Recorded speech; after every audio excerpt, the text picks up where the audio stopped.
완전한 주의 율법 우리 영혼의 힘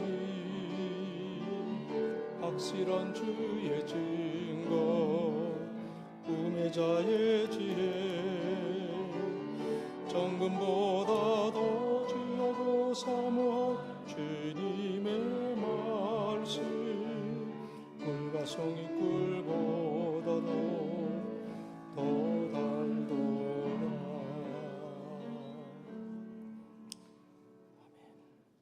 할렐루야. 오늘도 주의 은혜 안에서 이렇게 만날 수 있도록 인도하신 하나님께 영광을 돌리고 또한 이 예배에 함께하는 사랑하는 믿음의 권속들 위에 하늘의 은혜와 위로가 함께하시길 주님의 이름으로 간절히 축원드리겠습니다.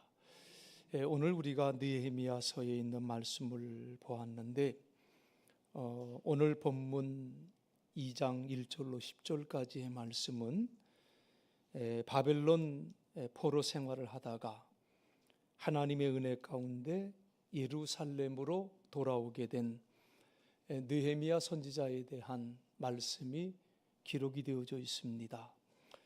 느헤미야 선지자는요, 주전 444년경에 이루어진 제3차 포로 귀환을 주도했던 지도자였었습니다.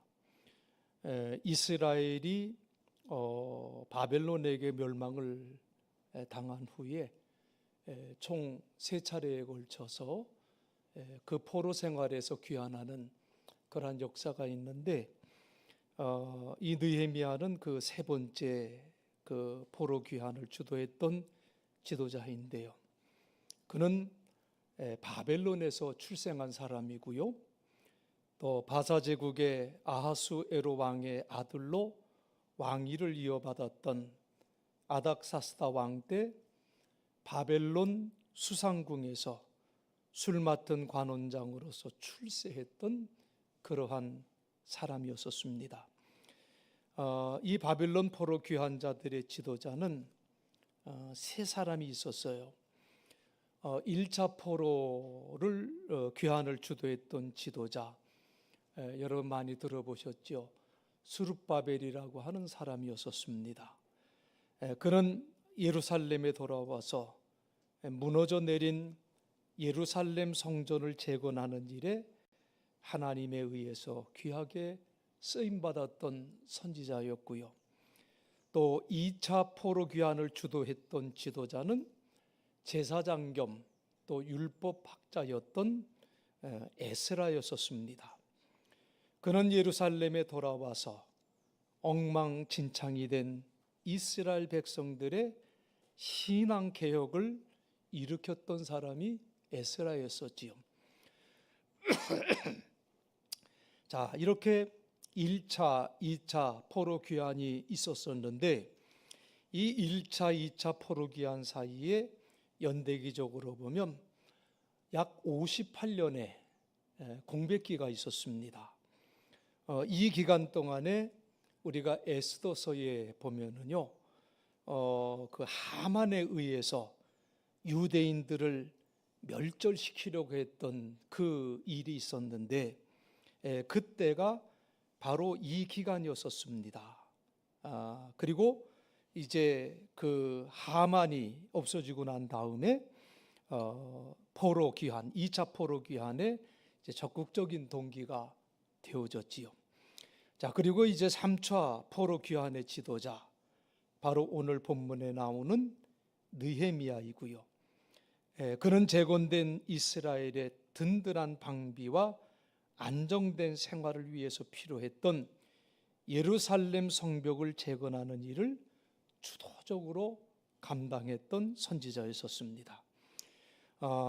이렇게 예루살렘 성벽 무너져 내린 상태로 131년 동안 방치가 되었었습니다. 그래서 포로로 끌려가지 않고 남아있던 사람들이나 또 먼저 귀환했던 사람들은 보호를 받지 못하고 주변 나라 사람들에 의해서 약탈의 대상이 되고 있었습니다. 그래서 포로에서 먼저 돌아온 사람들의 생활은 안정되지 못한 생활 속에서 많은 고생을 하고 있었어요. 자, 이런 상황에서 하루는 하난이라고 하는 사람이 2명의 유대 사람과 함께 바벨론에 왔는데, 거기서 느헤미야를 만나서 지금 유대 예루살렘의 형편이 이러이러합니다 라고 전해주게 되었습니다.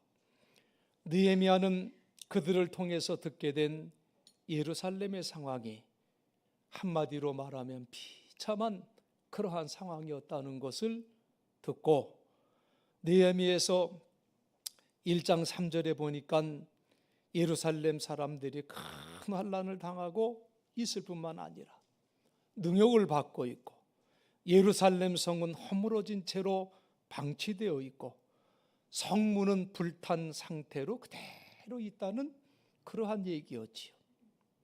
중요한 것은 느헤미야는 이 말을 듣는 순간 자기 조국과 민족의 그 아픈 현실로 인해서 며칠 동안 울며 슬퍼했을 뿐만 아니라 하나님을 향해서 금식하며 기도했다고 하는 것을 우리에게 말씀해 주고 있습니다.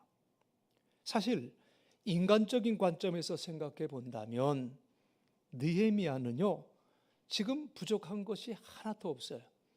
아주 평탄하게 살고 있는 사람이에요.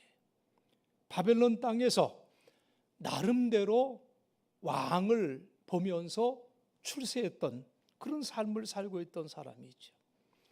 편안하고 안정된 삶을 살고 있는 그 상황에서 고향 땅 조국의 슬픈 소식을 듣고도 얼마든지 그는 못 들은 채 하거나 나 모른다 해도 누가 뭘 할 사람이 없었습니다.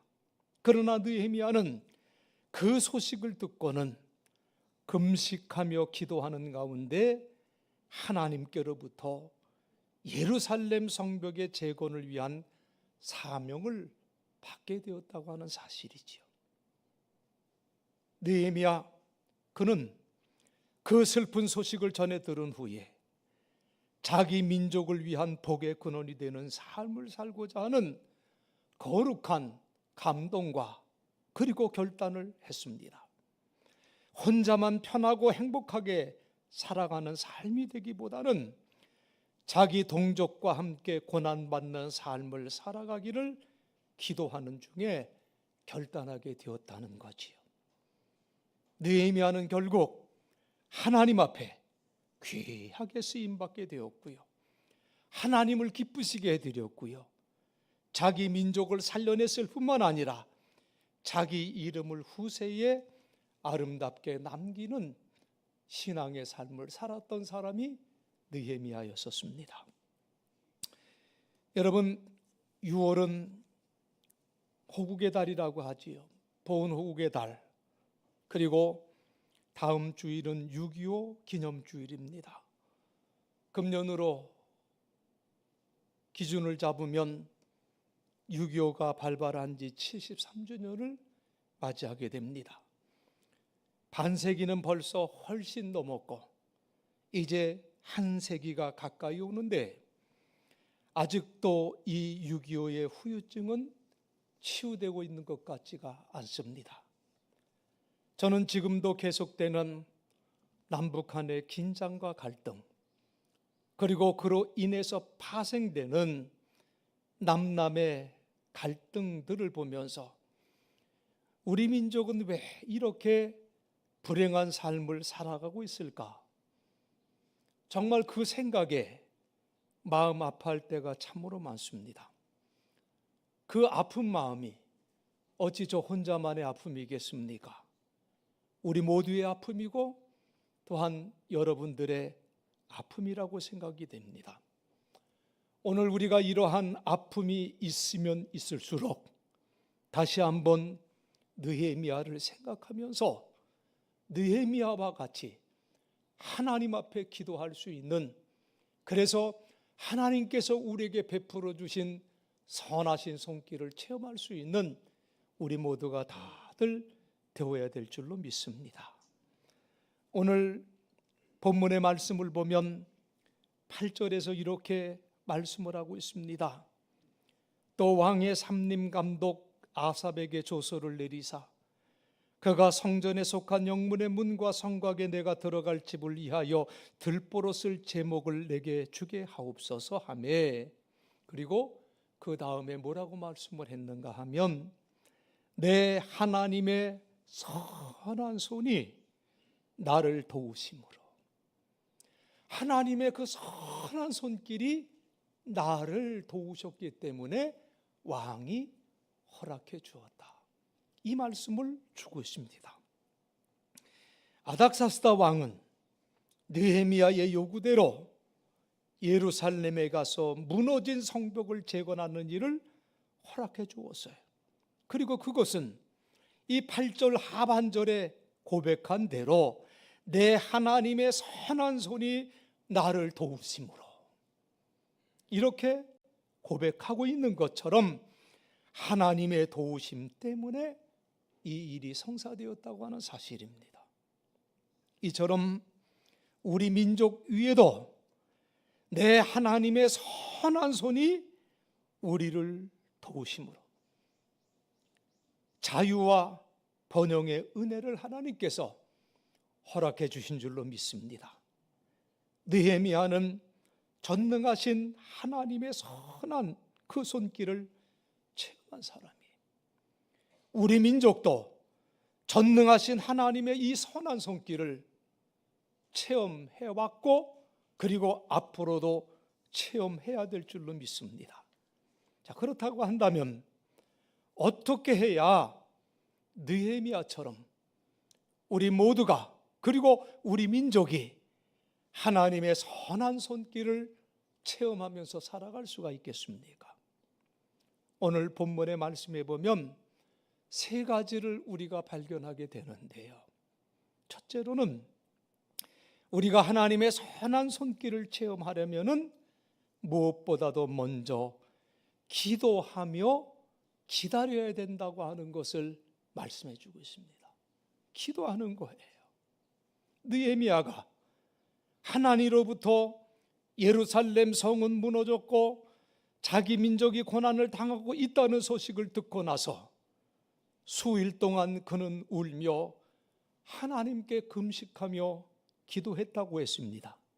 자, 그런데 이 느헤미야의 기도는 몇 가지 특징이 있는데, 그 중에서도 빼놓을 수 없는 특징이 뭐냐면 지속적인 기도였다고 하는 사실이에요.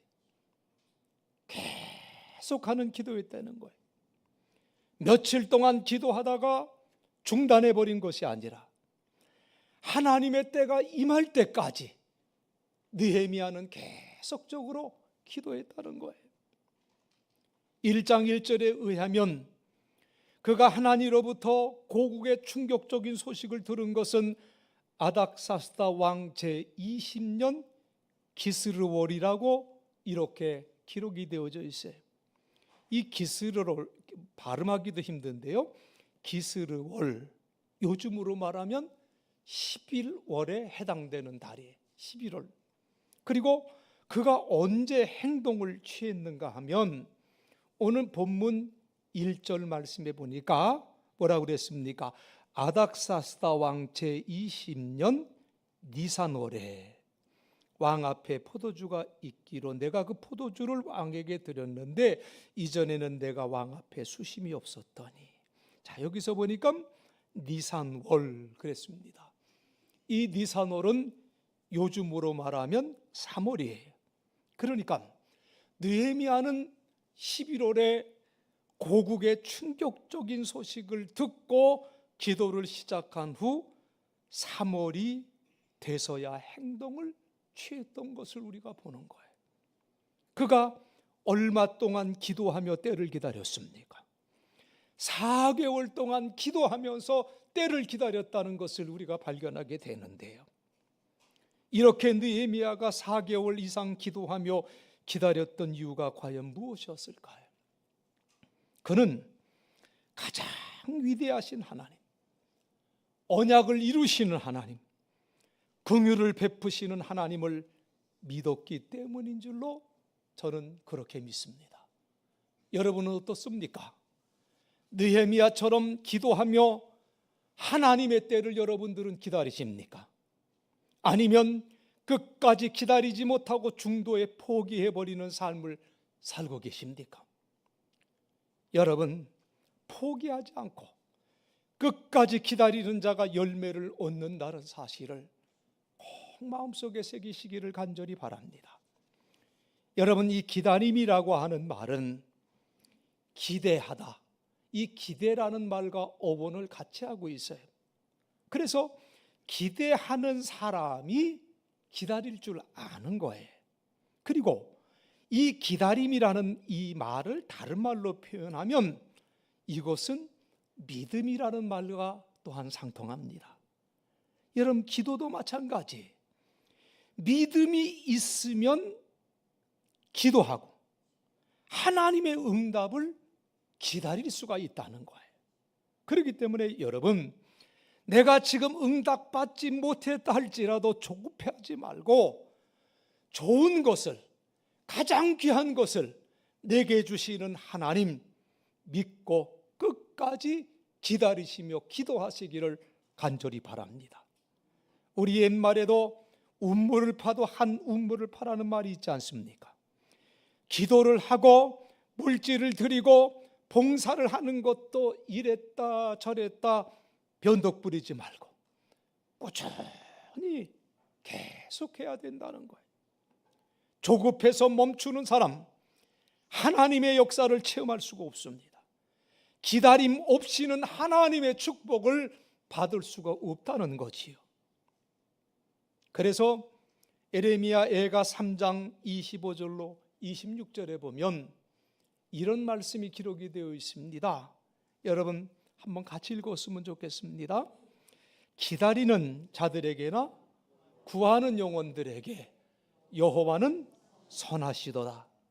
사람이 여호와의 구원을 바라고 잠잠히 기다림이 좋도다. 뭐가 좋아요? 잠잠히 기다림이 좋도다 말씀하고 있어요. 여러분, 지금 이 말씀이 우리에게 무엇을 교훈해 주고 있나요? 하나님께서는요, 믿음으로 기도하고 기다리는 사람들에게 선을 베풀어 준다는 거예요. 여러분, 직장 문제, 사업 문제, 물질 문제, 결혼 문제, 건강 문제, 진학의 문제, 자녀의 문제, 어떤 문제를 여러분 갖고 씨름하고 있습니까? 무엇을 놓고 여러분은 지금 기도하고 있습니까? 응답이 늦다고 불평하지 말고 믿음으로 기다리시기를 바랍니다. 기다림이 길어진다고 낙심하거나 주저하지 말고 끝까지 기다리는 우리 모두가 되기를 간절히 바랍니다.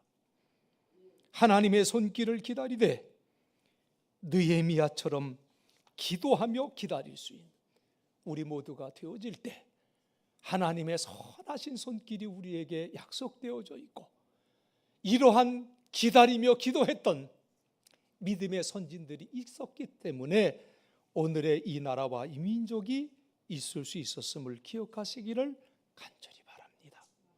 두 번째로, 우리가 하나님의 선한 손길을 체험하려면 오늘 본문에서 배우게 되는 것이 기도할 뿐만 아니라 철저하게 준비해야 된다는 것을 본문에서 우리가 배우게 돼요.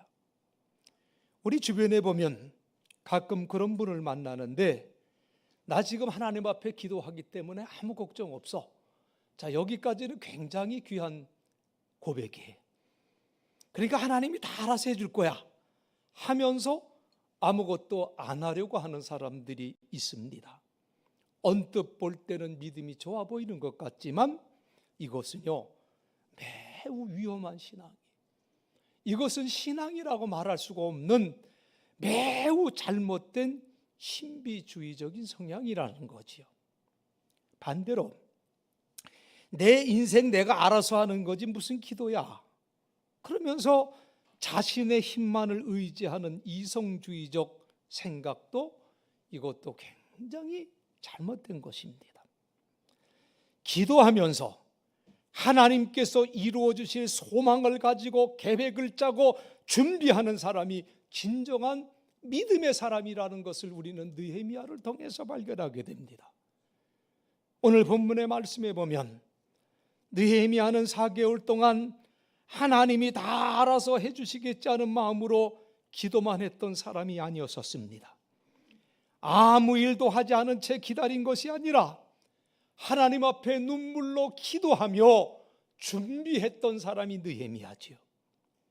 철저하게 준비를 하면서 기도하며 기다리던 어느 날 느헤미야는 술잔을 가지고 왕 앞에 나아갔습니다. 평소 때와 달리 느헤미야의 얼굴에 근심이 서려 있는 것을 왕이 보게 되지요. 그래서 본문 2절 말씀에 내가 병이 없거늘 어찌하여 얼굴에 수심이 있느냐, 이는 필연 내 마음에 근심이 있음이로다 얘기를 하지요. 그때 느헤미야는 왕에게 이렇게 대답을 합니다. 왕은 만세수를 하옵소서. 내 조상들의 묘실이 있는 성읍이 이제까지 황폐하고 성문이 불타싸우니 내가 어찌 얼굴에 수심이 없사오리까. 구체적으로 내가 지금 왜 근심하고 있는지를 분명하게 그 이유를 말을 합니다. 그러자 왕이 4절에서 다시 묻지요. 그러면 내가 무엇을 하기를 원하느냐 물어요. 자, 그때 느헤미야가 어떻게 대답을 합니까? 이것저것 마구 대답하지를 않았어요. 5절 말씀에 보면 느헤미야는 분명하게 이렇게 말을 합니다. 왕이 만일 좋게 여기시고 종이 왕의 목전에서 은혜를 얻어 싸우면 나를 유다 땅 나의 조상들의 묘실이 있는 성읍에 보내어 그 성을 건축하게 하옵소서. 느헤미야는요 정확하게 자기가 원하는 것을 왕에게 지금 말하고 있습니다. 왕이 다시 묻습니다. 내가 몇 날에 다녀올 길이며 어느 때에 돌아오겠느냐. 그때 느헤미야가 어떻게 대답합니까? 왕이시여 잠깐만 기다려 주십시오. 제가 계산을 해야 될 것만 같습니다. 이렇게 대답하지 않았어요. 6절 말씀을 여러분 보았으면 좋겠습니다. 6절에 뭐라고 고백하냐면요, 내가 몇 날에 다녀올 길이며 어느 때에 돌아오겠느냐 하고 왕이 나를 보내기를 좋게 여기시기로 내가 기한을 정하고, 이렇게 말씀을 하고 있어요. 여기서 내가 기한을 정하고 라는 말은 느헤미야가 얼마나 소요될 것인가를 묻는 왕에게 예루살렘 성을 재건하는 데 필요한 예상 소요 시간을 곧바로 대답을 했다는 거예요. 뿐만 아니라 그 재건에 필요한 여러 가지 것들을 왕에게 요청을 하는데 그게 7절 8절의 말씀이지요. 왕이 만일 좋게 여기시거든 강서쪽 총독들에게 내리시는 조서를 내게 주사 그들이 나를 용납하여 유다에 들어가기까지 통과하게 하시고, 또 왕의 삼림 감독 아삽에게 조서를 내리사 그가 성전에 속한 영문의 문과 성곽에 내가 들어갈 집을 위하여 들보로 쓸 제목을 내게 주게 하옵소서. 그러니까 느헤미야는요 고국인 유다에 돌아가는데 아무도 나를 방해하지 못하도록 요즘 말로 하면 비자를 내달라는 거예요. 그리고 성벽 재건을 위해 필요한 모든 자재들을 대달라는 거예요. 여기에서 우리가 무엇을 알 수 있느냐? 느헤미야는 4개월 동안 기도만 한 것이 아니라는 거죠. 기도하면서 어떻게 해야 무너진 예루살렘 성벽을 재건할 수 있을까? 자재는 무엇이 얼마나 필요할까? 공사를 위해서 사람이 얼마나 필요할까? 또 그 사람을 어떻게 모을 수 있을까? 이 일을 위해서 얼마나 기간이 걸릴까? 등등을 생각하며 철저하게 준비해 왔다는 것을 알 수가 있다는 거예요. 여러분, 우리는 기도하며 철저하게 준비했던 느헤미야의 이 모습을 우리는 배워야 될 줄로 믿습니다. 여러분, 이 세상 만사가 마찬가지입니다. 공부도 그렇고요, 사업도 그렇고요, 모든 것이 기도하며 준비하는 자에게 이루어지는 역사가 일어난다는 거예요. 그래서 여러분, 미래는 준비된 자의 몫이라는 말도 있지 않습니까? 준비된 자에게 미래가 희망이 될 수가 있다고 하는 사실이에요. 그러나 준비되지 않는 자에게는 기회는 재앙이 될 수밖에 없습니다. 그러므로 오늘 주님이 내게 주신 꿈이 과연 뭘까? 내가 이 땅에 살아가면서 하나님 앞에 부름받기 전에 내가 이 땅에서 해야 될 일이 무엇일까? 내가 이루고 갈 일이 무엇일까?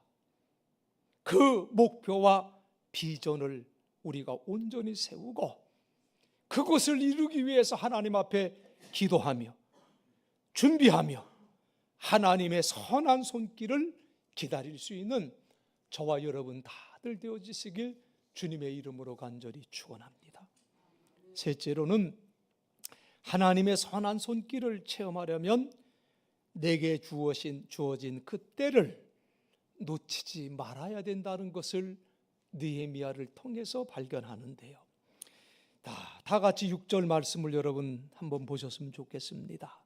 자, 6절에 보니까 이렇게 기록이 되어 있지요. 그때에 왕후도 왕 곁에 앉아 있었더라. 왕이 내게 이르시되 내가 몇 날에 다녀올 길이며 어느 때에 돌아오겠느냐 하고 왕이 나를 보내시기를 좋게 여기시기로 내가 기한을 정하고.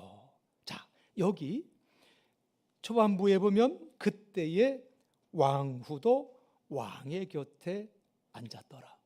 이 말씀이 중요한데, 이 바사 제국에는요, 왕비가 공식 석상에는 거의 참석하지를 못합니다.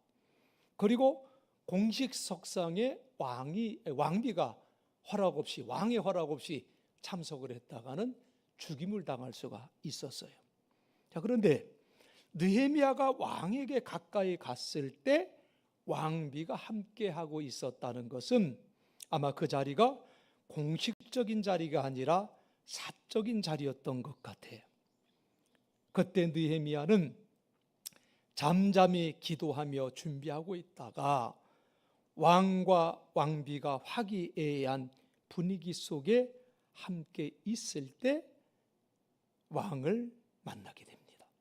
그리고 왕에게 고국의 참담한 상황을 얘기하는 기회를 얻게 됐고요. 그리고 하나님의 그 선한 손이 아닥사스다 왕의 마음을 움직여 주셔서 느헤미야는 유다를 다녀오도록 허락을 받고 성벽 재건에 필요한 여러 가지 자재들까지 제공을 받게 되지요. 자, 그런데 9절 상반절에 보면 아닥사스다 왕은 느헤미야가 요구하지도 않았던 군대 장관과 마병까지 내주었습니다. 그러니까 느헤미야는 자신에게 주어진 그 때를 놓치지 않고 주어진 그 때를 잘 살렸다는 거예요. 왕이 기분이 좋을 때 놓치지 않고 결국에 무너진 성벽을 재건할 수 있는 그 길을 열었다는 것을 볼 수가 있는데요. 오늘 우리는 이러한 귀한 때를 놓치지 않고 붙잡았던 느헤미야를 배울 수 있어야 됩니다. 우리가 인생을 살아가면서 우리에게는 순간순간 귀한 때를 맞이하게 됩니다. 그런데 대부분의 사람들은 이러한 귀한 때를 놓치고 나서 그때 그렇게 했어야 되는데, 그때 그렇게 내가 결정을 했어야 되는데 라는 이러한 후회 속에서 사람들이 얼마나 많이 살아가는지 몰라요. 때가 있습니다. 우리의 삶에도 때가 있습니다. 예전에 부흥사들이 그러한 말을 많이 했지요. 사람이 죽으면서 제일 많이 하는 말, 무슨 말을 하면서 죽는지 아냐? 그리고 이제 그냥 옛날 부흥사들은 막 반말로 다 그래 얘기를 했어요. 가만히 있으면 아이고 이 등신들아 그러면서 사람이 죽을 때 꼴하고 죽어 이렇게 얘기했던 게 기억이 나요.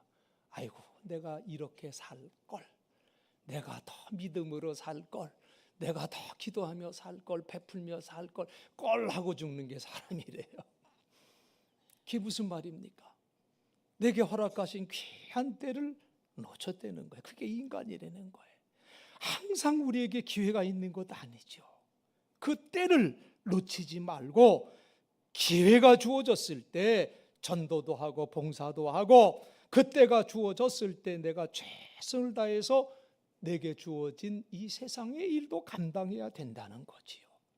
그리고 하나님의 축복의 기회가 내 앞을 지나갈 수 있도록 하나님께서 축복의 기회를 주실 때마다 놓치지 말고 붙잡을 수 있는 지혜와 믿음과 그 결단이 우리 모두에게 있어야 될 줄로 믿습니다. 여러분, 위대한 하나님의 손에 붙들리면 별 볼 일 없는 그 양치기로서의 삶을 살았던 모세처럼 위대한 하나님의 인물이 될 수 있을 줄로 믿습니다. 전능하신 하나님의 손에 붙들리면 한 아이의 도시락밖에 되지 않는 오병이어도 5,000명을 먹이는 기적을 일으킬 수 있는 능력의 도구가 될 수 있음을 여러분 믿으시기를 바랍니다. 강하신 하나님의 손이 역사하시면 얼음장처럼 차가운 사람의 마음도 움직일 수가 있는 거예요. 그렇기 때문에 우리의 인생을 복되게 하시는 하나님의 그 선한 손길을 사모할 수 있는 저와 여러분이 되어지시기를 간절히 바랍니다. 이 하나님의 선한 손길이 내게 임할 때 내가 살고 우리의 가정이 살고 우리의 교회가 살고 하나님의 선한 손길이 임할 때 이 나라와 이 민족도 삶을 얻을 수가 있다는 것을 믿으시기를 바랍니다. 느헤미야처럼 기도하며 기다리고 철저하게 준비하시고 주어진 그때를 놓치지 말고 붙잡음으로 말미암아 하나님을 기쁘시게 하고 늘 승리하는 축복의 삶, 그 복된 삶이 저와 여러분의 삶이 다들 되어지시길 주님의 이름으로 간절히 축원드리겠습니다. 기도하시겠습니다. 하나님, 은혜와 사랑을 감사합니다. 느헤미야를 통해서 오늘 우리의 삶을 어떻게 살아가야 될 것인가를 다시 한번 생각하게 하시니 감사합니다. 나 개인뿐만 아니라 우리의 가정도 그렇고요, 우리의 교회도 그렇고요, 또 우리 민족도 우리나라도 하나님의 선한 손길이 임할 때 살 길이 열리고 하나님의 선한 손길이 임할 때 복의 역사가 임하게 됨을 우리는 믿습니다. 느헤미야에게 하나님의 선한 손길이 임하셔서 아름답고 복된 삶을 느헤미야가 살 수 있었던 것처럼 오늘 우리가 기도하며 기다릴 수 있는 삶을 살게 하여 주옵시고 기도하며 철저히 준비하게 하여 주옵시며 기도하며 우리에게 주어진 그 귀한 때를 귀히 여기고 붙들 수 있는 우리 모두가 다들 될 수 있도록 도와주셔서 우리의 삶이 하나님의 선한 손길이 임하는 삶이 되게 인도하여 주셔서 승리하는 삶, 축복된 삶을 살아갈 수 있는 우리 모두가 되게 하시고 이 나라와 이 민족이 되게 하여 주시옵소서. 예수님 거룩하신 이름 받들어 간절히 기도드리옵소서.